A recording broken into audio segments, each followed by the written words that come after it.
2 continentes, 2 hemisferios, 2 profesionales unidos por un mismo interés, la pasión por la jardinería. Bienvenidas, bienvenido a un nuevo episodio del podcast de Jardinería y Paisajismo, el espacio en donde encontrarás conceptos, técnicas, estrategias y noticias del mundo de las plantas para que puedas tener tu jardín más lindo cada día. Hoy hemos preparado con Fernando un nuevo programa, en este caso dedicado al agua como elemento fundamental para el desarrollo de nuestros jardines. Un riego eficiente y eficaz nos ayudará a reducir la huella de agua o huella hídrica de nuestro maravilloso espacio verde. Hola Fernando, qué alegría escucharte, poder compartir otra edición del podcast contigo y con la maravillosa audiencia que cada día es más numerosa. Igualmente, Claudio, qué alegría escucharte. ¿Cómo estás? Otro día más aquí, encantado de colaborar en tu podcast. Un saludo para todos y todas, queridos y queridas oyentes. Sobre todo en estos tiempos que, ha invadido nuestra vida este virus, el coronavirus, por lo que desde aquí aportar nuestro granito de arena para daros ánimos a todos a superar estos días, estas semanas, estos meses complicados. Y a daros ánimos y esperanza porque todo esto pasará y una vez pase pues ya poquito a poco todo irá a la normalidad. Tranquilos todas las personas que hayan sido infectadas, que aunque es cierto que a cada persona el virus le ataca de una forma diferente, pues ya sea las personas que están teniendo síntomas leves como los que están teniendo síntomas un poquito más graves, tranquilos, porque luego al cabo de unos días la enfermedad se supera en casi todos los casos.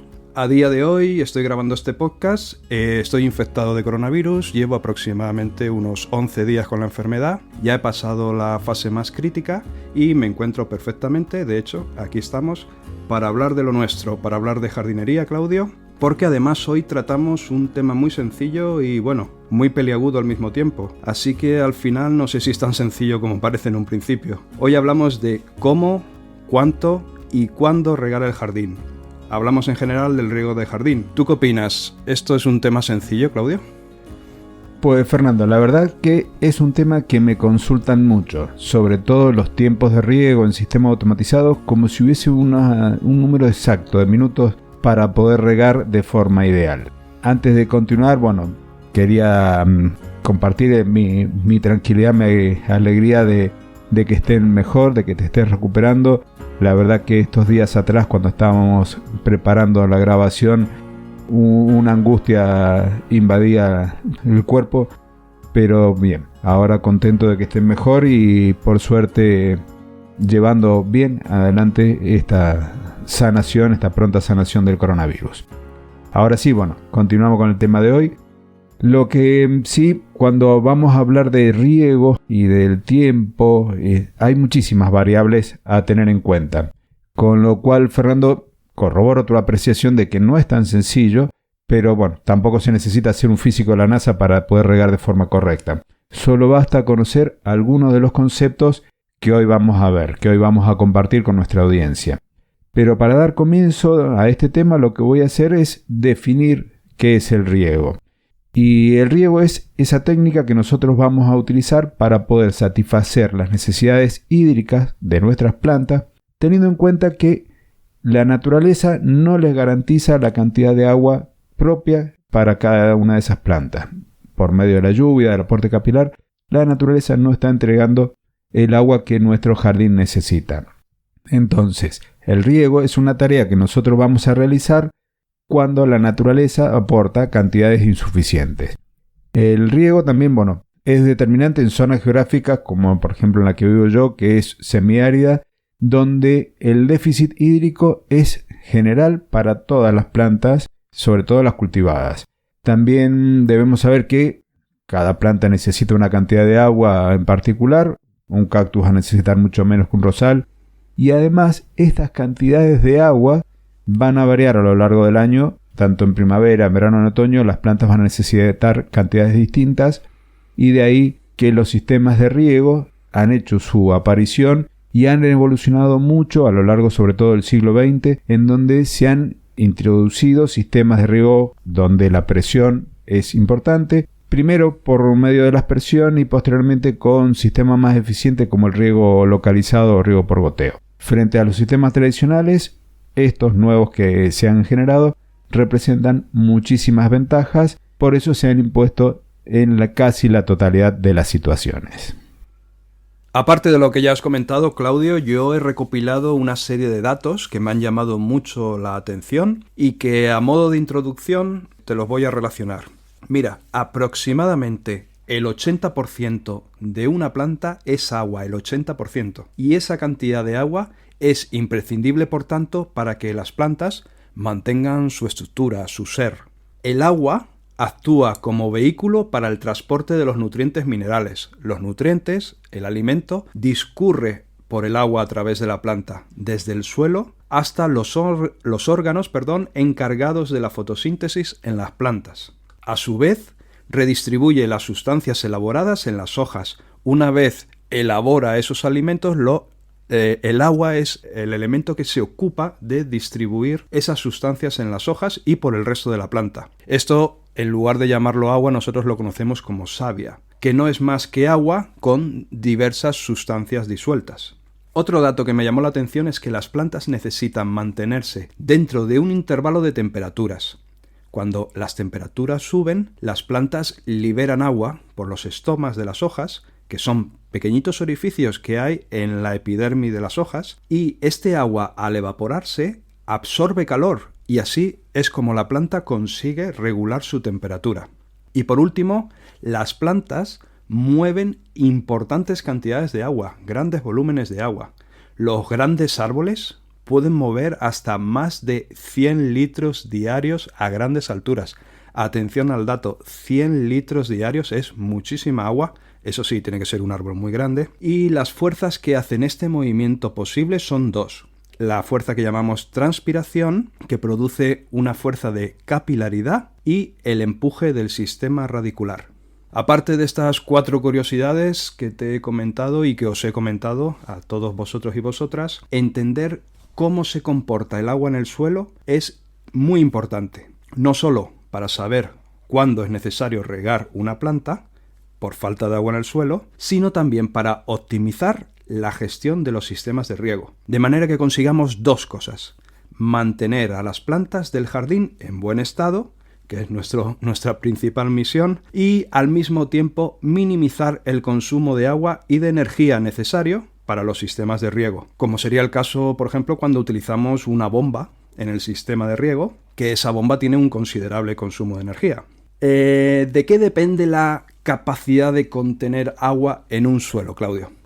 Pues va a depender de la composición y de la porosidad. Para conocer la capacidad de retención de agua de un suelo se utilizan algunos parámetros que indican el comportamiento del mismo: la capacidad de campo y el punto de marchitez. Se conoce como la capacidad de campo al contenido máximo de agua que va a poder retener el suelo. Ese agua se va a mover gravitacionalmente entre los poros del suelo, drenando a capas más profundas, hasta llegar al subsuelo, en donde las plantas ya no lo van a poder absorber. El otro valor es el punto de marchitez, que indica el momento en que la planta no puede absorber el agua que existe en el suelo y por tanto se marchitan, y si la falta es grave terminarán muriendo estas plantas. De forma general, el punto de marchitez es igual al 56% de la capacidad de campo. Este es un dato que ha salido en base a los estudios y es un dato promedio. Con la capacidad de campo y el punto de marchitez pueden conocerse el agua útil o el agua que está disponible en un suelo, es decir, el intervalo en donde la planta comienza a absorber agua que está en el suelo y el punto en el que ya no puede absorber más. Y este intervalo entonces va a depender de la composición y de la estructura de cada suelo. No sé si querés agregar algo más antes de que continuemos con la etapa del podcast, con la sección de las 10 preguntas, Fernando. Bueno, solo decir que el objetivo del riego pues, es intentar encontrar el equilibrio perfecto entre 2 cosas. Una, mantener el nivel de agua útil o agua disponible suficiente para que la planta se desarrolle de una forma correcta.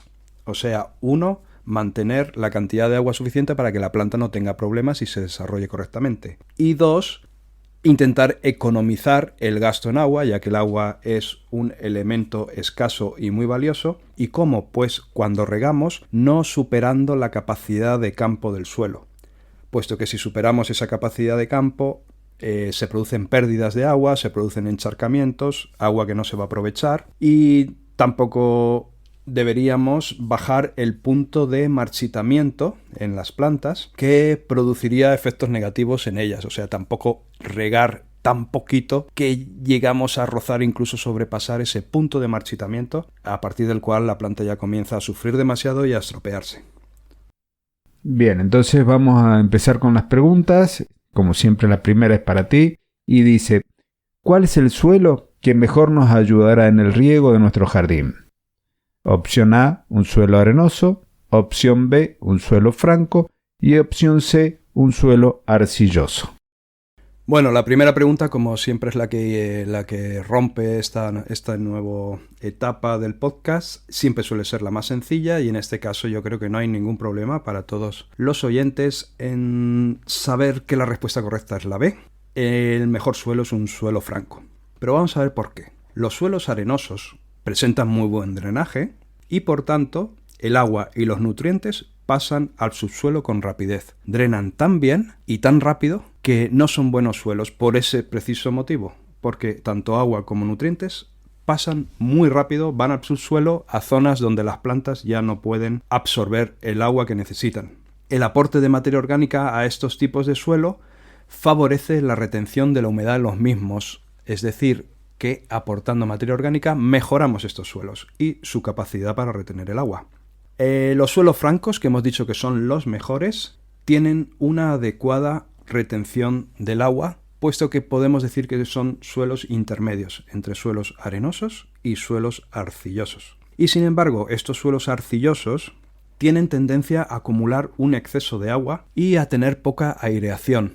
Imaginémonos que el suelo arenoso es un suelo muy suelto y que el suelo arcilloso es un suelo muy compacto, con lo cual el agua se encharca, no airea, y por tanto estos suelos, para mejorarlos, lo que tenemos que hacer es aportar arenas finas para intentar soltarlos, para mejorar su estructura, mejorando así la proporción de agua útil que va a quedar en el suelo. Y ahora te toca a ti, Claudio. Vamos con la segunda pregunta. ¿Por qué son importantes los estomas cuando hablamos de riego? A, porque todas las partes de la planta son importantes.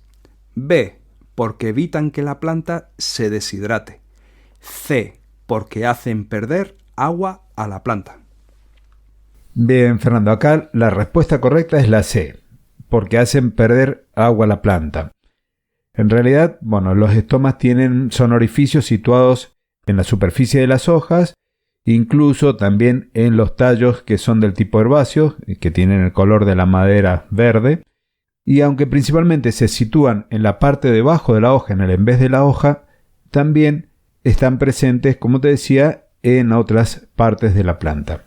Podemos decir que son las ventanas o la nariz de la planta porque se utilizan o las utilizan las plantas para el intercambio gaseoso, tanto para la transpiración como la pérdida, que incluye la pérdida de agua, como también para el tema del oxígeno y el dióxido de carbono, que son intercalados también a través de estos poros.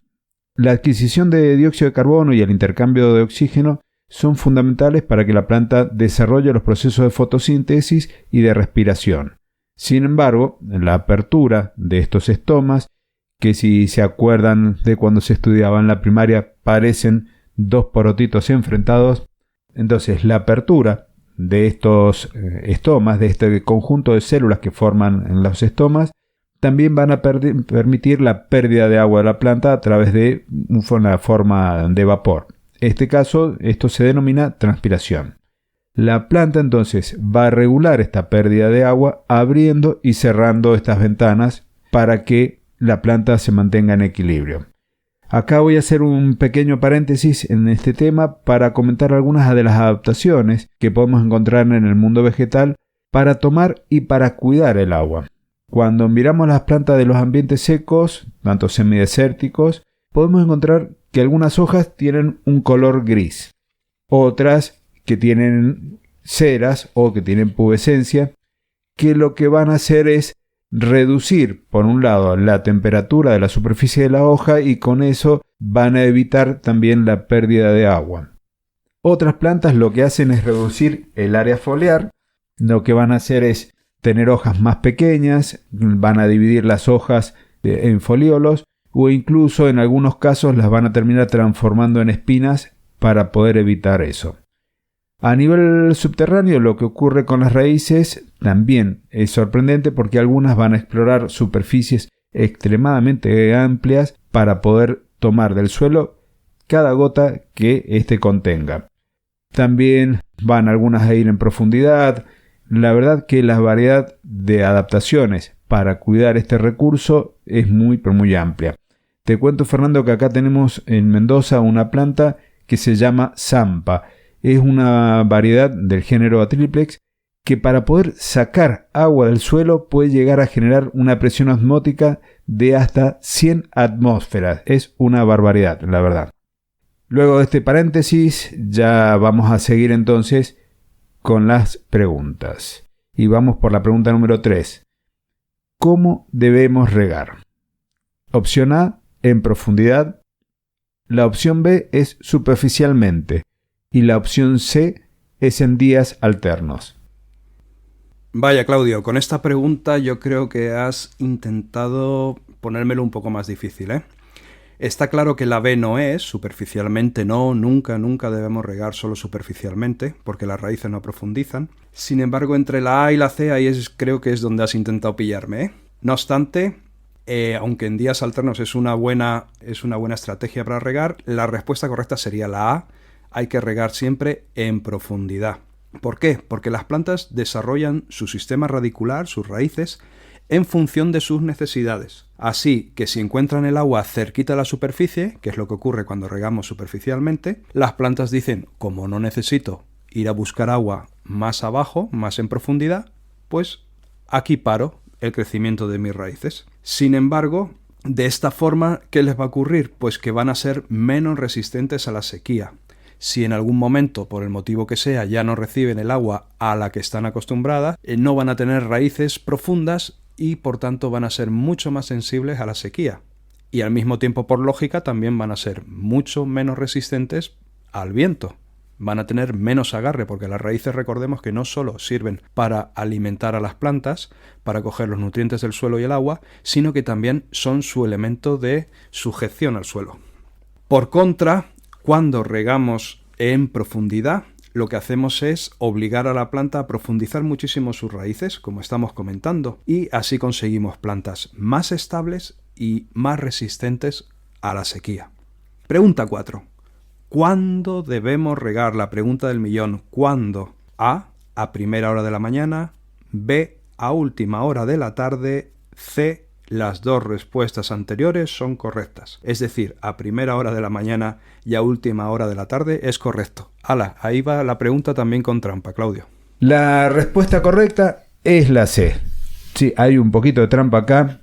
La hora para hacerlo pueden ser tanto a las primeras horas de la mañana o las últimas de la tarde. Esto tiene su razón de ser en el hecho de que la planta va a realizar la fotosíntesis y es donde va a intensificar su trabajo, su actividad. Esto es durante el día.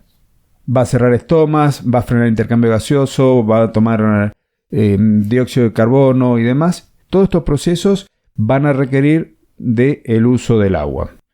Cuando nosotros regamos sin sol y con temperaturas bajas, es decir, a última hora del día, en la noche, vamos a evitar pérdidas por evaporación. El suelo va a estar un poco más frío, no vamos a tener tanta pérdida por evaporación.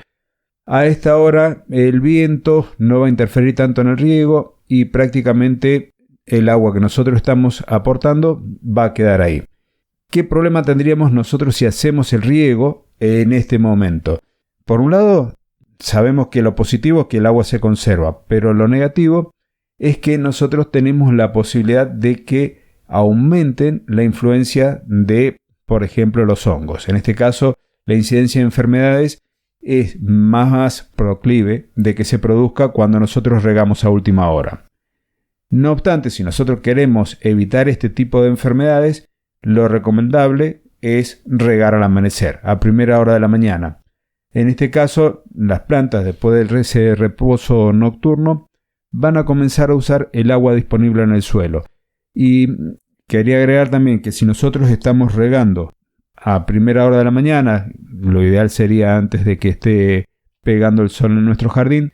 Cuando comienza a salir el sol, el agua que se deposita sobre las hojas, tanto del césped como de las plantas, se va a evaporar rápidamente. Entonces, la incidencia de enfermedades va a ser menor, más allá de esta pequeña pérdida de agua que nosotros vamos a tener por evaporación. Ahora sí, Fernando, vamos a pasar a la pregunta número 5. ¿En qué épocas se debe regar?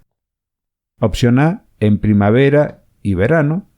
La opción B, en todas las épocas. Y la opción C, en todas menos en el invierno. A ver, la respuesta más correcta, la que más se acerca a lo correcto, es la C. En todas menos en invierno.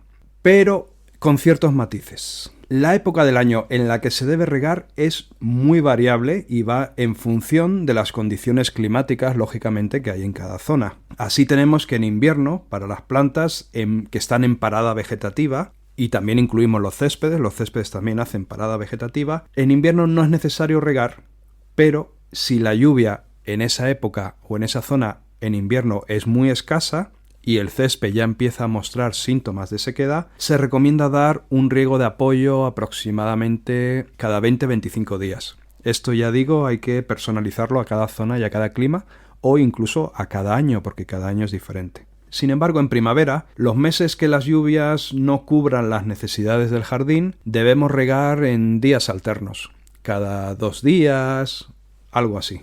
En verano, sin embargo, se requieren riegos casi diarios. Lo normal es regar cada día, aunque siempre se recomienda o es bueno dejar 2 o 3 días de vez en cuando sin riego para que las plantas sufran un pelín y ahí vayan haciéndose más fuertes y más resistentes. Sin embargo, en otoño, pues en ocasiones el verano se prolonga y también invade, las temperaturas calurosas también invaden parte del otoño y por tanto ese primer mes deberíamos seguir con riegos a menudo. Y el resto de los meses del otoño, ya sea porque hay más lluvias o porque hay menos horas de insolación, no suele ser tan necesario regar tan a menudo.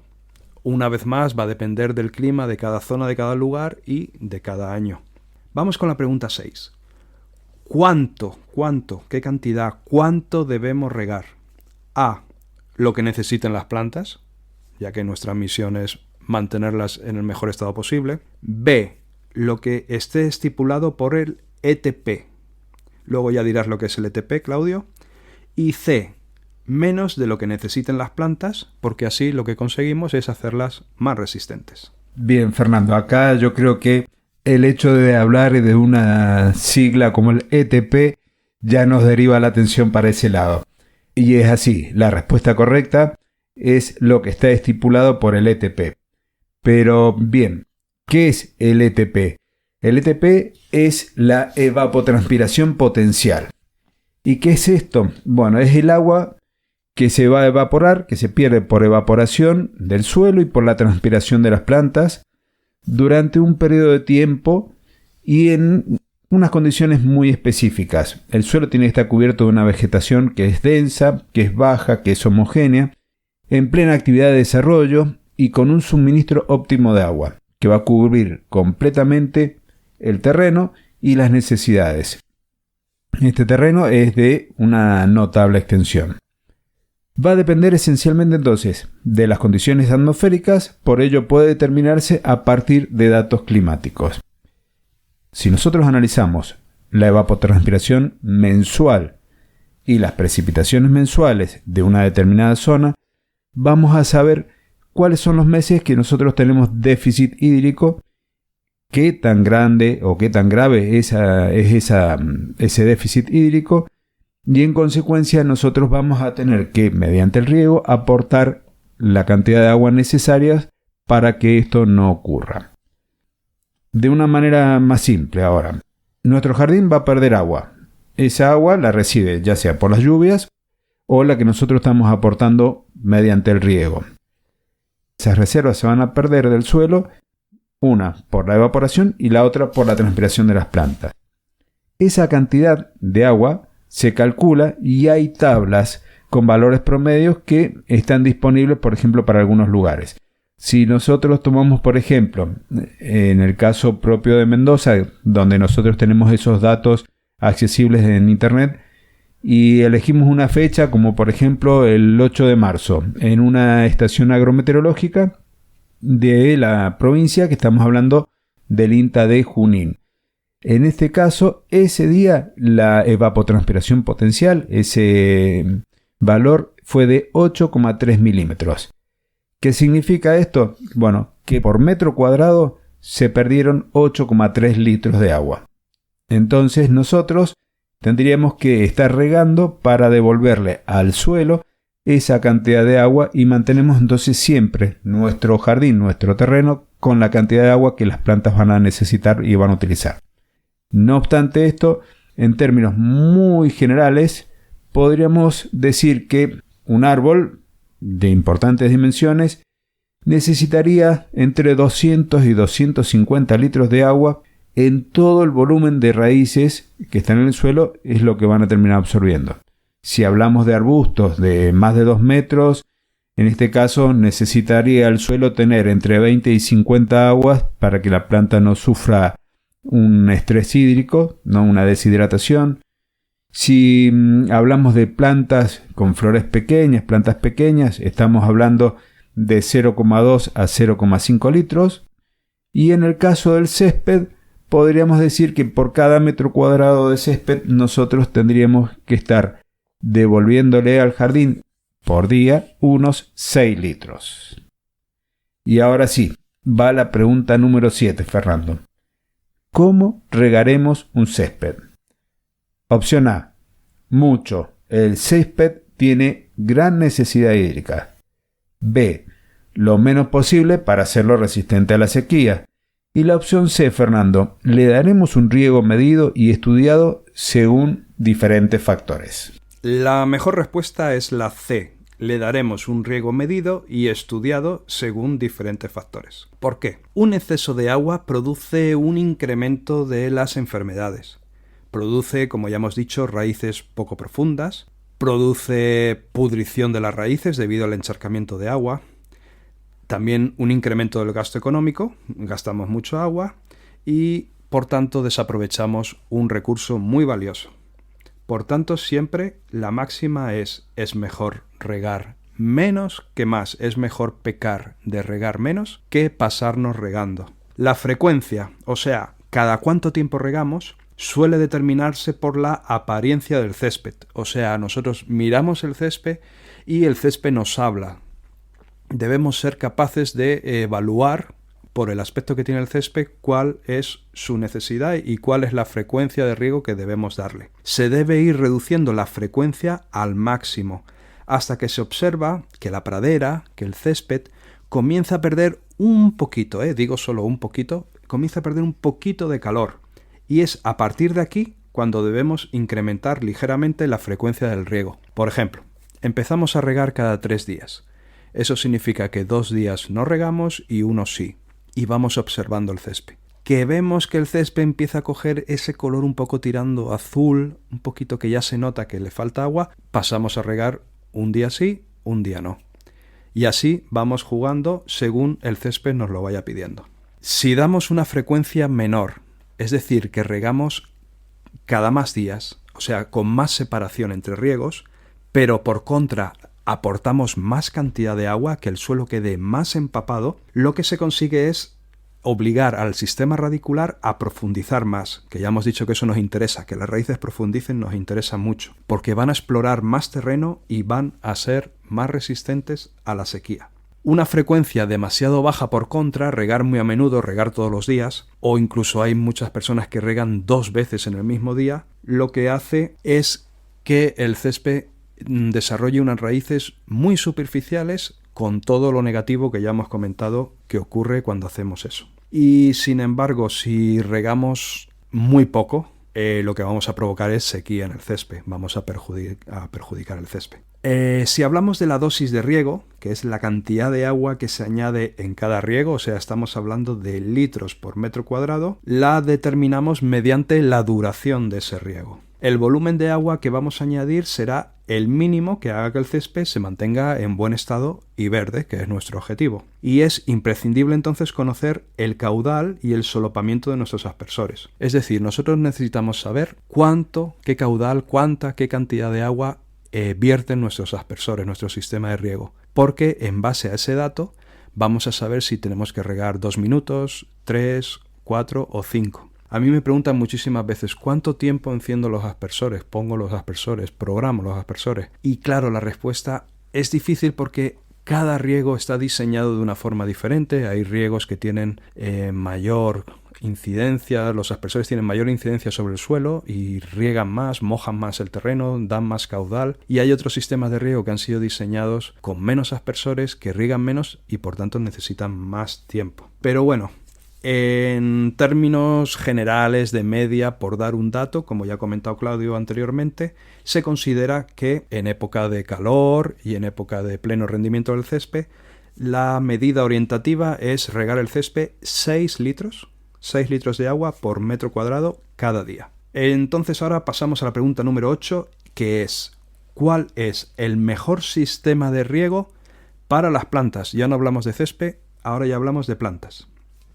El sistema llamado por goteo o localizado, el riego manual con la manguera, porque es más eficaz, podemos ir controlándolo nosotros mismos, aunque requiere mucho más tiempo, o el sistema por aspersión, porque cubre mejor el terreno.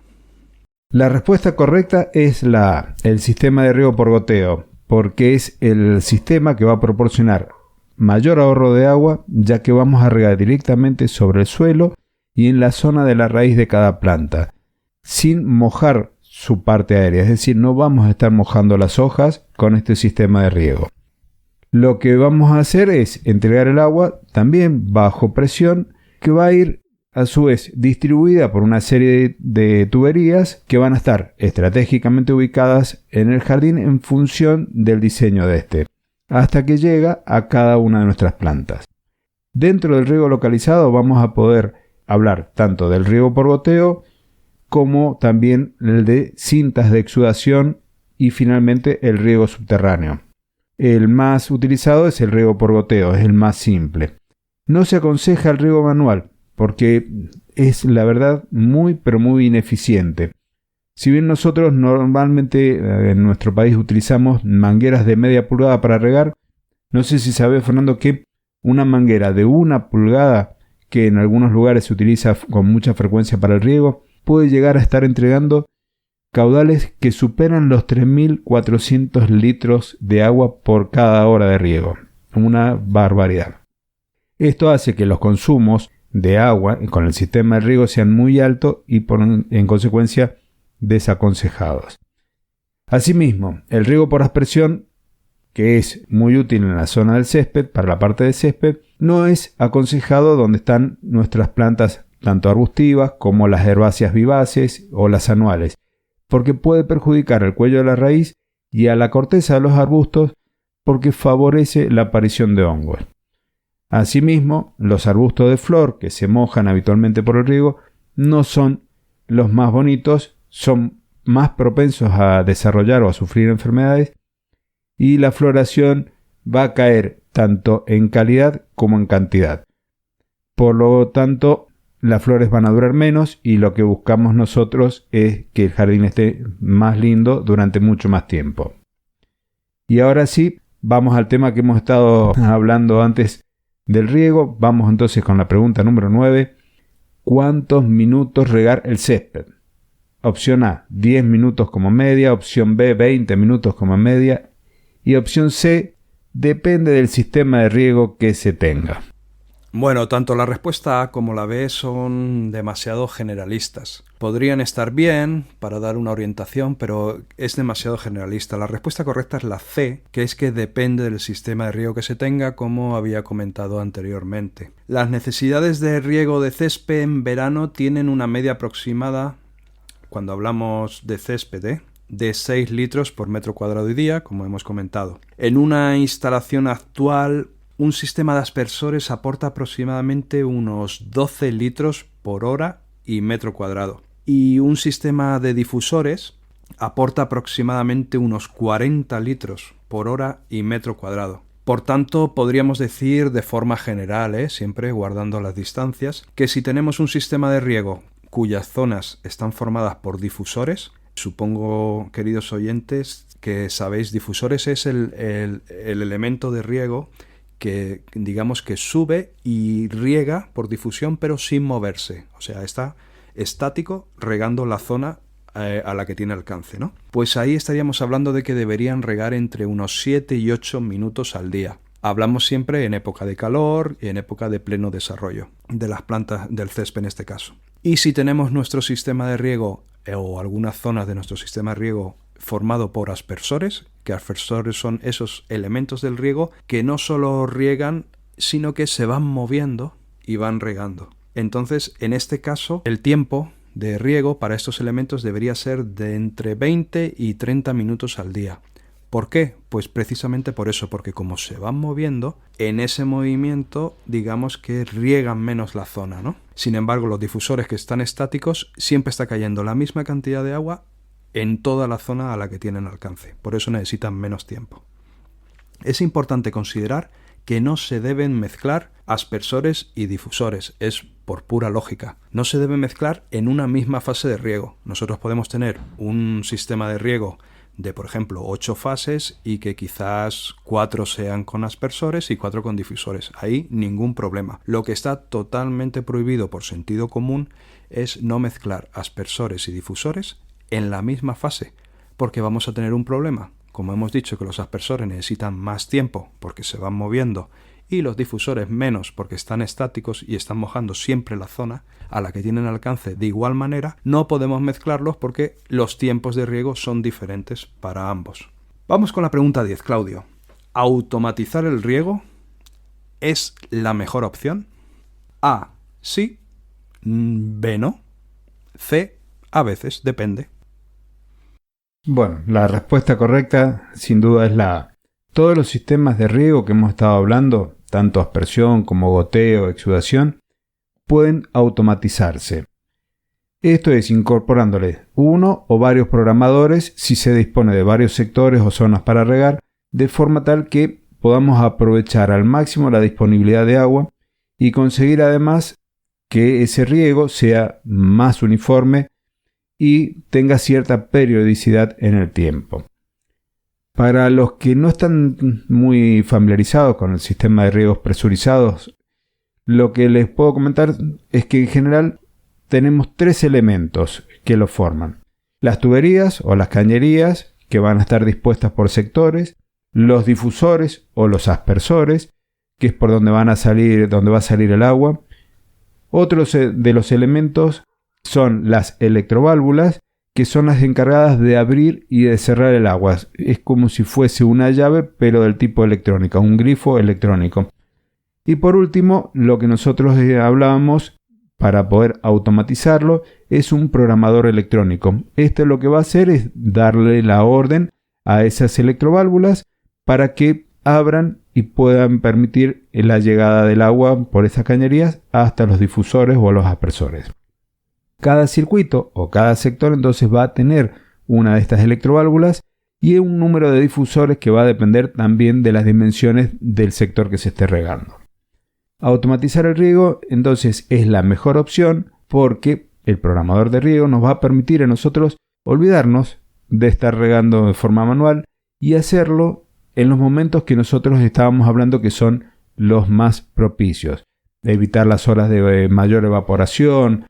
Vamos a poder regar también nosotros por tiempos en lo que estaremos evitando pérdidas de agua por escorrentías o excesos de agua y podemos ajustarlo de forma diaria, incluso irlos modificando después en función del clima, de las temperaturas, etc. Si tenemos periodos de lluvia, detenerlos para que no estemos desperdiciando agua y además, perjudicando nuestro jardín. Entonces, queridos oyentes, incorporar un sistema de riego automatizado es siempre la mejor opción al momento de poder administrar el agua y de cuidar este recurso que cada día está siendo más escaso.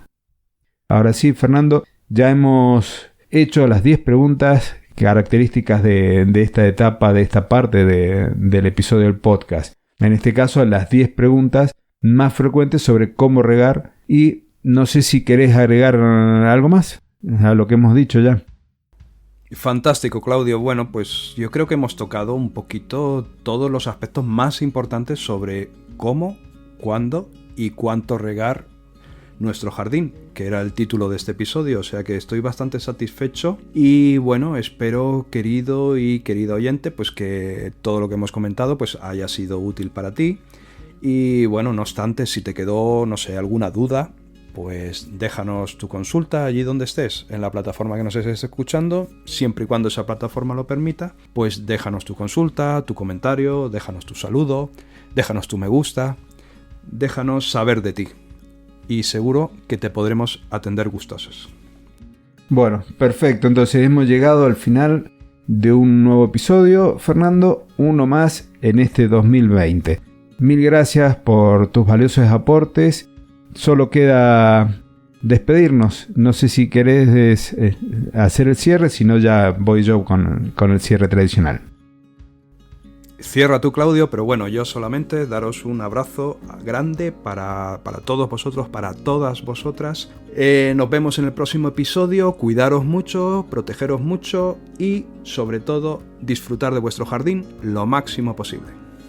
Bueno, gracias a ti que estás del otro lado porque nos motivás a seguir produciendo material de difusión cada día, por el tiempo, querido oyente, que nos dedicás, por los comentarios que estás dejando, por tu valoración, porque esa simple acción, lo mismo que compartir un episodio, nos permite llegar a más amantes de las plantas y de la jardinería. Recordá que nos podés seguir también en YouTube, en nuestras web personales. A Fernando lo vas a encontrar en personalgardenshopper.es, a mí en claudiodorato.com. Y antes del cierre, quiero recordarte que tenés disponible en mi web para descargar gratis algunos PDF con información desarrollada para vos, como por ejemplo Introducción al paisajismo sustentable. Solo tenés que dejar tu nombre y correo para sumarte a la lista de suscriptores y poder recibir más información en tu casilla de correo.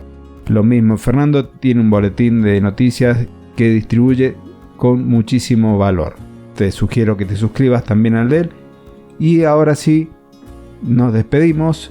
2 continentes, 2 hemisferios, 2 profesionales unidos por un mismo interés, la pasión por la jardinería. Hasta el próximo jueves.